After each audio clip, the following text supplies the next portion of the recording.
Hi everyone, welcome to another Life for Five with Honeycomb. Really pleased today to be joined by one of our trainers, Mladen. Hi Mladen, thanks for joining us this Hi, morning. Colin. Great to be with you. We've got a tricky little question down at the bottom of the screen here. So this is a question that we've heard quite a lot from our clients.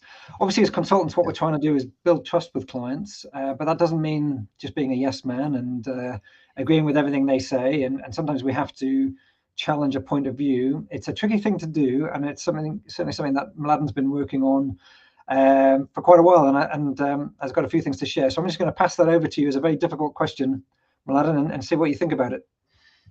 Yeah, sure. I mean, as you say, it often comes up, and what we're trying to do is help consultants reframe the problem. So, surface difficult trade-offs. After all, that's what clients are looking for, and to do that in a way that really builds your credibility rather than provokes defensiveness with your client.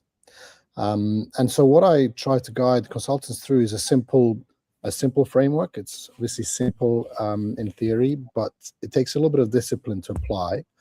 And it has four essential components. So the first one is you really need to earn the right,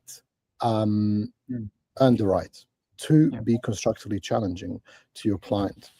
And firstly is the easy bit, that you need to get your clients to listen to you, and by the fact that you're present and you're having the conversation, whether it's part of a pitch or you're already in the project, you already have that.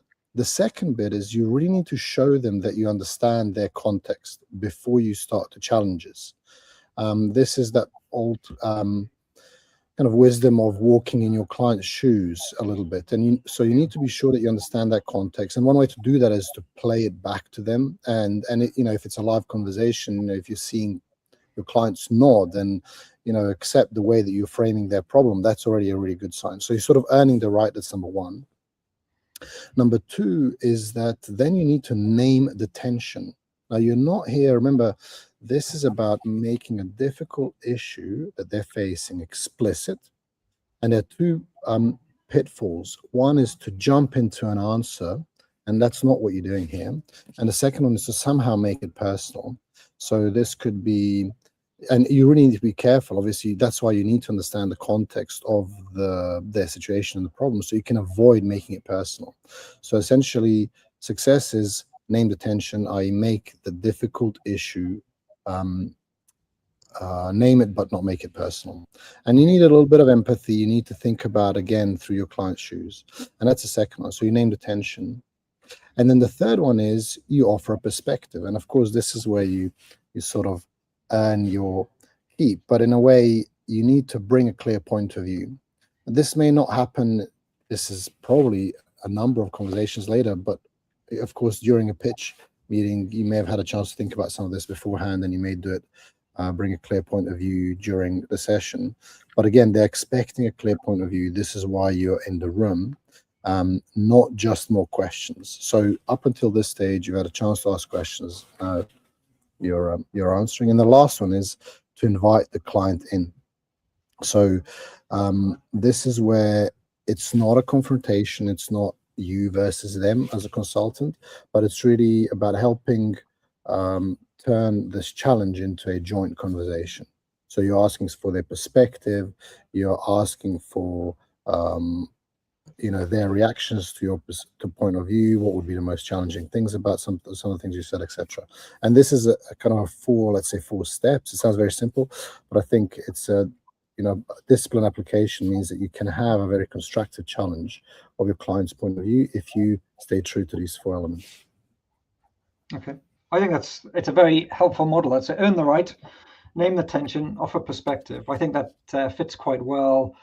And sort of feels familiar maybe to like a consultative sales process, but using it in a consultative stage. So we can't launch in with our point of view without earning the right first, which is done often through asking questions and, as you say, understanding the situation.